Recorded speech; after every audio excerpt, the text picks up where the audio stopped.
வஸல்லம். அன்பிற்குரிய அருமை பெருமக்களே, சுபவுடைய தொழுகையை முடித்துவிட்டு அமர்ந்திருக்கிறோம்.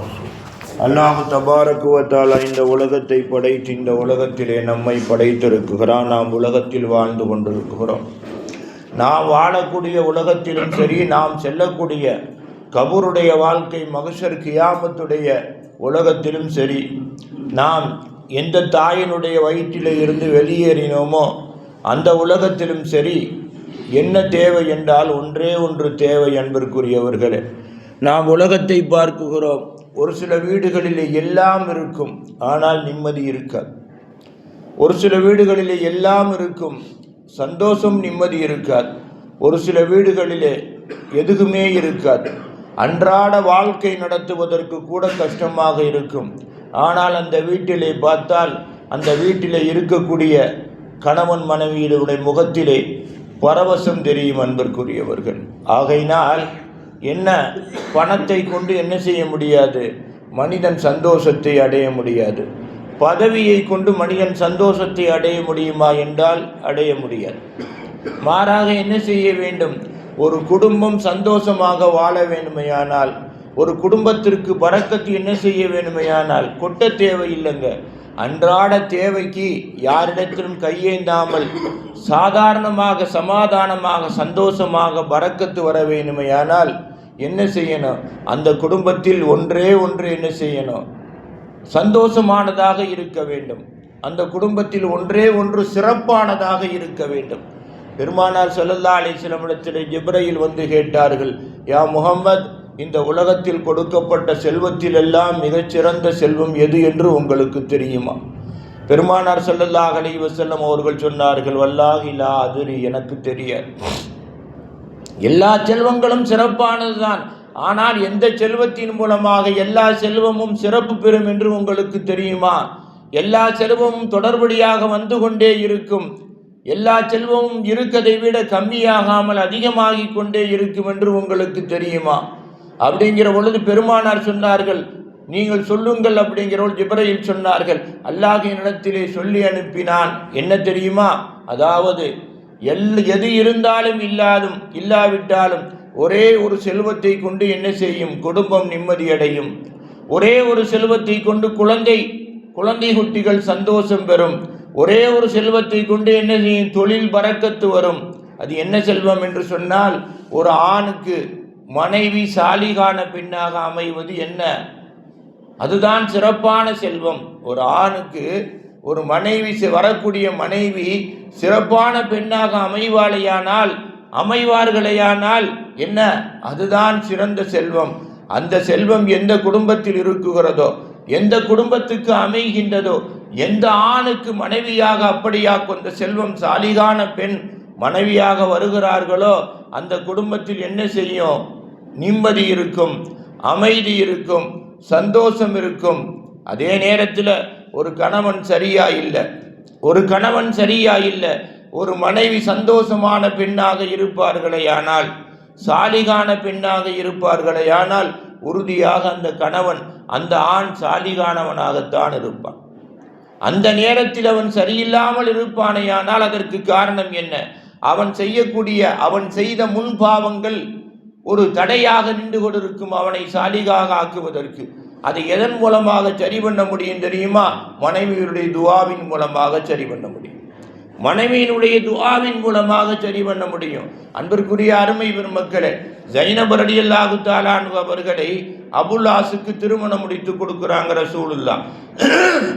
எல்லா மருமகனுடைய பேரும் சாதாரணமாக ஒன்றோம் என 2 மகளை என்ன செய்தார்கள், உஸ்மானுக்கு திருமணம் முடித்து கொடுத்தார்கள். ஒரு மகளை ஃபாத்திமாவை அலிக்கு திருமணம் முடித்து கொடுத்தார்கள். ஸைனபுடைய கணவர் யாருன்னு கேட்டால் யாருக்கு அதிகமாக தெரியாது, அஜர்த்துமார்களே முடிப்பாங்க. அபுல் ஆஸுக்கு திருமணம் முடித்து கொடுத்தார்கள். அன்பிற்குரியவர்களே, திருமணம் முடித்து கொடுத்த ரசூல் ஸல்லல்லாஹு அலைஹி வஸல்லம் அவர்கள் எங்கே போயிட்டாங்க, ஹிஜ்ரத்துக்காக மதீனாவுக்கு போயிட்டாங்க. போய்விட்டால் அன்பிற்குரியவர்களே, 1 மாதம் 2 மாதம் அல்ல, 1 வருடம் 2 வருடம் அல்ல, கிட்டத்தட்ட 8 ஆண்டு காலங்கள் அபுல் ஆஸோடு ஸைனப் ரலியல்லாஹு தஆலா அன்ஹு வாழ்க்கை நடத்துகிறாங்க. அபுல் ஆஸ் யார், இஸ்லாத்திற்கு அப்பாற்பட்டவர், அநியாயக்காரர் அல்ல.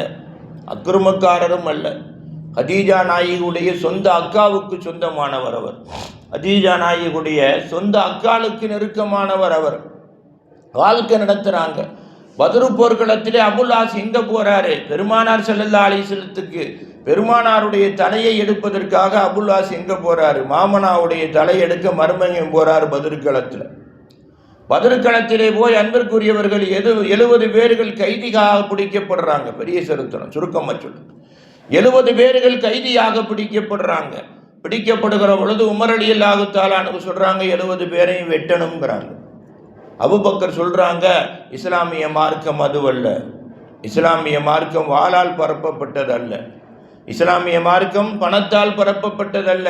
இஸ்லாமிய மார்க்கம் அஹ்லாக் அழகிய நற்குணத்தால் பரப்பப்பட்டது. ரசூல் ஸல்லல்லாஹு அலைஹி வஸல்லம் அபூபக்கர் சித்திகரை கேட்குறாங்க, அப்படின்னா என்ன சொல்கிறாங்கங்கிறாங்க. அப்போ அபூபக்கர் சொல்கிறாங்க, தண்ட குற்றத்தை வாங்கி கொண்டு என்ன செய்து விடலாம்? விட்டு விடலாம். அவர்கள் நம் சகோதரர்கள் தான். மக்காவிலே நம் கூட பிறந்த சகோதரர்கள் தான்.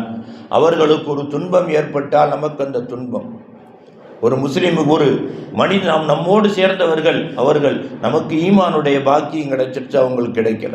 ஆகையினால் தண்ட குற்றத்தை வாங்கி விடலாம். வரிசையாக வர்றாங்க, என்ன தண்ட குற்றம் வந்துக்கிட்டே இருக்க பொழுது ஒவ்வொருத்தரும் கொண்டு வந்ததை கொடுக்குறாங்க தண்ட குற்றமாக. அபுல் ஆஸ் வர்றார், ரசூலுல்லாஹுடைய மருமகன்.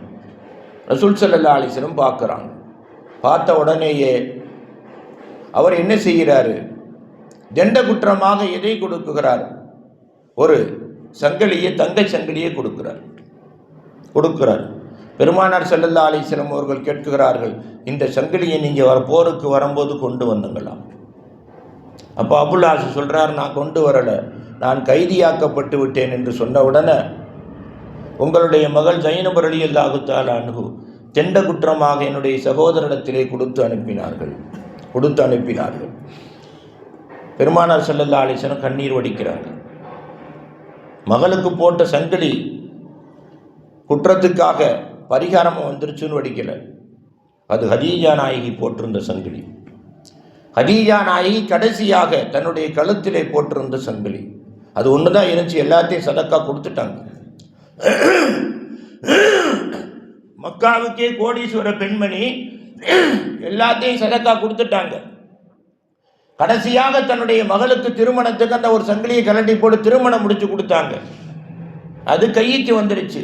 சஹாபாக்கள் கேட்குறாங்க, லிமாதா தபிக்கி யா ரசூலல்லாஹ், எதுக்காக அழுகுறங்க? இல்லை, இதை பார்த்து நான் அழுகலை, இதை பார்த்த உடனே என்னுடைய மனைவி ஹதீஜாவுடைய பாசம் வந்து விட்டது. ஹதீஜா இல்லையே என்று நான் அழுகுகிறேன். இன்னொரு வழியில் ஹதீஜா இல்லாததை சந்தோஷப்பட்டு அழுகிறேன். என்ன தெரியுமா? ஹதீஜா இவ்வளவு பெரிய சொத்துக்கார பெண்ணாக இருந்து கடைசியாக இந்த சங்கிலியை ஜைனபுக்கு போட்டு திருமணம் முடித்து கொடுத்து அந்த சங்கிலி இன்றைக்கு குற்றத்திற்கு பரிகாரமாக வந்திருப்பதை ஹதீஜா பார்த்த இடத்திலேயே உயிரை விட்டு விடுவார்கள். அவர்கள் இல்லையே என்று சந்தோஷப்பட்டு அழுகிறேன். இப்போ என்ன செய்யணும்னு சஹாபாக்கள் கேட்குறாங்க. அதாவது நான் உங்களுக்கு உரிமையை கொடுக்குகிறேன், உங்களுக்கு இந்த உரிமையை கொடுக்குகிறேன். என்ன உரிமைன்னு கேட்குறாங்க. அதாவது இந்த சங்கிலியை திருப்பி கொடுத்து விடலாம் அப்படிங்கிற சிந்தனை எனக்கு வருகிறது. ஆனால் பதில் உங்களுடைய கையில் தான் இருக்குது. நீங்கள் சொல்வதைத்தான் நான் கேட்க முடியும். நான் தன்னிச்சையாக எந்த முடிவும் எடுக்க முடியாது. அப்போ சஹாபாக்கள் கேட்குறாங்க, அபுல் ஆஸ் செய்த குற்றத்திற்கு பரிகாரம் என்ன? பெருமானார் ஸல்லல்லாஹு அலைஹி வஸல்லம் சொல்கிறாங்க, ஜைனபை போய் திருப்பி அனுப்பிச்சி விட்டுறட்டும். என்ன செய்யட்டும்? போய் ஜைனபை தலாக்கு விட்டு ஜைனபை திருப்பி அனுப்பி விடட்டும். சஹாபாக்கள் ஏக மனசை ஏற்றுக்கிறாங்க. பெருமானார் ஸல்லல்லாஹு அலைஹி வஸல்லம் அபுல் ஆஸ்கிட்ட அந்த சங்கிலியை கொடுத்து சொல்கிறாங்க, நீங்கள் போய் என்ன செய்யுங்க, ஜைனபை தலாக்கு விட்டு அனுப்பி வைத்து விடுங்கள். மக்காவுக்கு வர்றாரு, திருப்பி அனுப்பிச்சிடுறாரு. அனுப்பிக்கும் போது ஜைனப் ரலியல்லாஹு தஆலா அன்ஹு கேட்குறாங்க, அபுல் ஆஸை பார்த்து கேட்குறாங்க, நான் ஏன் சொல்கிறேன் தெரியுமா? ஒரு உண்மையான மனைவி கணவர் தற்சமயத்திற்கு பாவம் செய்யக்கூடியவராக இருந்து அவர் திருந்தாவிட்டால் அந்த மனைவியுடைய துஆவில் அந்த கணவர் திருந்தி விடுவார். ஆனால் அதற்கு பின்னால் அந்த மனைவியோடு வாழக்கூடிய பாக்கியம் அவருக்கு கிடைக்கணும். இல்லாட்டி துர்பாக்கியவாதி தான். அபுல் ஆஸ் துர்பாக்கியவாதி தான். ஜைனப் ரலியல்லாஹு தஆலாவுக்கு மக்காவை விட்டு கிளம்புறபோது ஒரு வார்த்தை கேட்குறாங்க அபுல் ஆசிட்ட, பெருமானார் ஸல்லல்லாஹு அலைஹி வஸல்லத்தை பற்றி இவ்வளவு தெரிஞ்சும் இவ்வளவு புரிந்தும் இந்த 8 ஆண்டுகளாக காலங்களாக இவ்வளவு மக்கள் மக்காவில இருந்து சொத்து சுகம் எல்லாவற்றையும் இழந்துவிட்டு இஸ்லாம் ஒன்று போதும் என்று தெரிந்தும் போனார்களே, இதையெல்லாம் பார்த்து கொண்டு கூட உங்களுக்கு புத்தி வரவில்லையா அப்படின்னு சொல்லிட்டு சொல்றாங்க ஜைனப் ரலியல்லாஹு தஆலா அன்ஹு, நான் இன்னும் உங்களுடைய தலாக்கை ஏற்றுக்கொள்ளவில்லை. நீங்க தலாக்கு விடுறங்க பிரச்சனை இல்லை, பெருமானாருடைய சொல்ல கேட்டு என்னை விட்டுறதுன்னு முடிவு பண்றாங்க. ஆனால் நீங்கள் விட்டுறது முடிவு பண்ணதுக்காக நான் உங்களை விடவில்லை. காரணம் என்ன தெரியுமா? இந்த உலகத்தில் கணவன் அல்ல, மறு உலகத்திலாவது உங்களுக்கு வெற்றியை தேடித்தர வேண்டும் என்ற எண்ணம் எனக்கு இருக்குகிறது. ஆகையினால் உங்களை நான் தலாக்கு விடவில்லை, சிந்தியுங்கள் அப்படின்னு சொல்லிட்டு மதீனாவுக்கு போயிடுறாங்க. வியாபாரத்துக்கு போன அபுல் ஆஸ் கொஞ்ச நாள் சென்று என்ன செய்கிறாரு, மக்காவுக்கு வர்றாரு. வந்து எல்லாத்தையும் தூக்கி உதறாரு, எல்லாத்தையும் தூக்கி போடுறாரு. தூக்கி போட்டு விட்டு அன்பிற்குரியவர்களை மதீனாவுக்கு போறாரு. மதீனாவுக்கு போய் ரசூல் ஸல்லல்லாஹு அலைஹி வஸல்லமுடைய கையை பிடித்து கலிமா சொல்றாரு, இஸ்லாத்தை ஏற்றுக்கிறாரு. அங்கே நடக்கிற பாருங்க, ரசூலுல்லாஹ் ஒன்றுமே சொல்லலை. இஸ்லாத்தை ஏற்ற பின்னால் கேட்குறாரு, ஒய்னல் ஜைனப், யார் ரசூலுல்லாஹ், ஜைனப் எங்கே, ஜைனப் எங்கே? பெருமானார் ஸல்லல்லாஹு அலைஹி வஸல்லம் அழுகவே இல்லை, சிரிச்சுக்கிட்டே சொல்கிறாங்க, ஜைனபு மரீரும் ஷதீதும், ஜைனபால் உங்களிடத்திலே பேச முடியாது, ஜைனபால் உங்களிடத்திலே பேச முடியாது. என்ன காரணம்? ஜைனப் அவர்கள் சக்கராத்திலே இருக்குகிறார்கள். ஜைனபால் உங்களிடத்தில் அல்ல, யாரிடத்திலையுமே ஜைனபால் பேச முடியாது, ரொம்ப முடியாமல் இருக்குகிறார்கள். ஜைனபை போய் பார்க்க வேண்டும் என்றால் தாராளமாக பார்த்து கொள்ளலாம், நீங்கள் விடுவித்தீர்கள், ஆனால் ஜைனப் உங்களை விடுவிக்கவில்லை. நான் சொன்னேன் இல்லையா, சாலிகான பெண்ணை திருமணம் முடித்தவர் அந்த பெண்ணுடைய துவாவுக்கு பின்னால் திருந்தினாலும் அந்த பெண்ணோடு வாழக்கூடிய பாக்கியத்தை யார் கொடுக்கணும்? அல்லாஹ் கொடுக்கணும், எதுவும் கொடுக்க முடியாது. போய் ஜைனப் ரலியல்லாஹு தஆலா அன்ஹு அவர்களை பார்க்குகிறார்கள். அவர்கள் பயங்கரமான நோயில பேச முடியாம இருக்கிறாங்க. இவங்க போய் பார்த்து ஒரு சில நாட்களிலேயே ஜைனப் ரலியல்லாஹு அன்ஹு அவர்கள் உலகத்தை விட்டு மறையக்கூடிய சூழ்நிலை. அதே நேரத்தில் கணவரோடு வாழ முடிந்ததா, கணவரோடு பேசி பழக முடிந்ததா? அன்பிற்குரியவர்களே, முடியல. ஆனால் ஒன்றை செய்தார், தன்னுடைய கணவரை என்ன செய்தார்? தன்னுடைய மார்க்கத்தின் பிரகாரம், மில்லத்தை இஸ்லாமின் பிரகாரம் கொண்டு வந்து விட்டு ஜைனப் ரலியல்லாஹு தஆலா அன்ஹு என்ன செஞ்சாங்க? தன்னுடைய உலக வாழ்க்கையை அன்பிற்குரிய அருமை பெருமக்களே முடித்து கொண்டார்கள். அன்பிற்குரியவர்கள், அப்ப பெருமானார் ஸல்லல்லாஹு அலைஹி வஸல்லம் அவர்களுக்கு அல்லாஹ் சொல்லி கொடுத்த சரியா போச்சா? என்ன செய், உலகத்தில் எல்லா செல்வமும் உன்னுடைய கையை தேடி வரும். எப்பொழுது வரும் தெரியுமா? உனக்கு வரக்கூடிய மனைவி நல்ல பெண்ணாக இருக்க வேண்டும். அந்த பெண்ணை என்ன செய்ய வேண்டும்? அந்த பெண்ணின் மூலமாகத்தான் உனக்கு என்ன வரும்? பரக்கத் என்பதே வரும். உன்னுடைய வாழ்க்கையே நிர்ணயிக்கப்படும். ஒரு நிமிஷத்தில் முடிக்கிறேன். 2 பெண்ணை பற்றி அல்லாஹ் சொல்கிறான். 2 பெண்ணை பற்றி அல்லாஹ் சொல்கிறான். அதாவது ஃபிரௌனுடைய மனைவியை பற்றி சொல்கிறான். ஃபிரௌனுடைய மனைவியை பற்றி சொல்கிறான். என்ன தெரியுமா சொல்கிறான்? மரியம் அலைஹிஸ்ஸலாத்தை பற்றி சொல்கிறான். மரியம் அலைஹிஸ்ஸலாம் யாகமில்ல வந்துருச்சு. மரியம் அலைஹிஸ்ஸலாத்தை பற்றி அல்லாஹ் சொல்கிறான். என்ன சொல்கிறான் தெரியுமா? ஃபிரௌனுடைய மனைவிக்காக தனி சுவனத்தை நான் தயாரித்து வைத்திருக்கிறேன். அதாவது தான் தபாரக்கல்லதியில் கடைசி பக்கம், முக்கா பக்கம் வருது. 29 தபாரக்கல்லில் முக்கா பக்கம் கடைசி பக்கம் எடுத்தாங்கன்னா இந்த 2 பேரை பற்றி தான் வருது. அதாவது ஃபிரௌனுடைய மனைவி ஆசியா அம்மாளுக்காக நான் தனி சொர்க்கத்தை கட்டி வைத்திருக்கிறேன். ஏன் தெரியுமா? அவங்க சொன்னாங்க, எனக்கு தனி சொர்க்கம் வேண்டும். ஏன்னு கேட்டால் உலகத்திலேயே கொடியவனே மிக கொடியவனோடு நான் வாழ்ந்திருக்கிறேன். ஆனால் அவனுடைய கொள்கைக்கு நான் அடிமணியலை. அவனை என்னால் திருத்தவும் முடியலை. ஆகையினால் எனக்கு தனி சொர்க்கம் வேணும்னு கேட்டாங்க. அல்லாஹ் ஏற்றுக்கிட்டான். அல்லாஹ் சொன்னா, இப்படியா கொண்ட கொடியவனிடத்திலே நீ மனைவியாக இருந்ததற்காக என்னெல்லாம் முயற்சி செய்து அவன் திருந்தாவிட்டாலும் அவனுடைய சொத்தையும் சுகத்தையும் பார்த்து நீ ஆசைப்படாததற்காக முஹம்மது ஸல்லல்லாஹு அலைஹி வஸல்லத்தை மறுமையிலே உனக்கு நான் கணவனாக தருகின்றேன். அல்லாஹ் சொன்னான், முஹம்மது ஸல்லல்லாஹு அலைஹி வஸல்லத்தை உனக்கு கணவனாக நான் தருகின்றேன் அப்படின்னு அல்லாஹ் சொன்னான். எந்த ஆணையும் பார்த்து சொல்லல. அதே மரியம் அலைஹிஸ்ஸலாம் அவர்களுக்கும் அல்லாஹ் என்ன செய்தான்? தனிமையான ஒரு சொர்க்கத்தை வைத்திருந்தான். காரணம், எப்படியாக்கும் சூழ்நிலை வந்த போதிலும் கூட மரியம் அலைஹிஸ்ஸலாம் ஈமானை இழக்கல. ஜிப்ரீலுமாக ஈசா அலைஹிஸ்ஸலாம் உண்டாடுறாங்க, ஊரை விட்டு போறாங்க. கடைசி நிலை குழந்தை பெறப்போகின்ற நிலை, பசி, பயங்கரமான பசி, ஒண்ணுமே இல்லை பாலைவனத்தில். என்ன செய்யறது? அல்லாஹ் சொல்றான், மேலே பாருங்கிறான். மேலே பார்க்குறாங்க, ஒரு மரம் பட்டு போய் கிடக்குகிறது. அந்த மரத்தை கிழக்கிற அந்த மரத்தை கிளையை பிடிச்சி ஆட்டுங்கிறான் அல்லாஹ். இதை ஆட்டி என்ன பிரயோஜனம்ங்கிறாங்க. இதை ஆட்டி என் பசியை நீக்க போகுதா? அப்போ அல்லாஹ் சொன்ன, நீ ஆட்டு, அதில் இருந்து என்ன வரும்?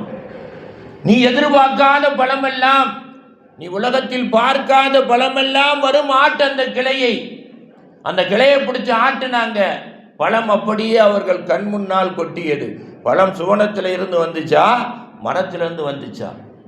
அப்ப இறுதி சூழ்நிலையிலே கூட தனக்கு மரணம் வந்து விடுமோ, இந்த பசி கொண்டு விடுமோ என்ற சூழ்நிலையிலே கூட அல்லாஹ் காப்பாற்றுவான். யாரையும் நம்பல. இதான் ஈமானுடைய கடைசி நிலைமை. அப்படின்னு வாழ்ந்ததுனால அந்த மரியம் அலைஹிஸ்ஸலாம் அவர்களுக்கு அல்லாஹ் பயங்கரமான அந்தஸ்தை வச்சிருக்கீன்னு அல்லாஹ் சொல்றாங்க. ஆகையினால் அன்பிற்குரியவர்களே, ஒன்றை மாத்திரம் புரிஞ்சுக்கங்க, நம் மனைவி நம்மளை விளங்க தேவையில்லை, நாம் நம் மனைவியை விளங்கி கொள்ள வேண்டும். விளங்கி அந்த மனைவியினுடைய அன்புக்குரியவர்களாக நாம் ஆகிவிட்டோமையானால் அந்த குடும்பத்தில் எதுவுமே தேவையில்லை. நிம்மதி நிலவும், அமைதி நிலவும், சந்தோஷம் நிலவும். இப்படித்தான் நபிமார்கள் வாழ்ந்தார்கள். இப்படித்தான் இன்றைக்கும் நல்லவர்கள் வாழ்ந்து கொண்டிருக்கிறார்கள்.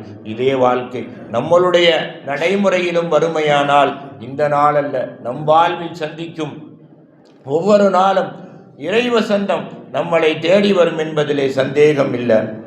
அந்த நல்ல பாக்கியத்தை வல்லநாயன் அல்லாஹு தஆலா உங்களுக்கும் எனக்கும் இந்நாளல்ல எந்நாளும் நிரந்தரமாக தந்து அருள்புரிவானாக.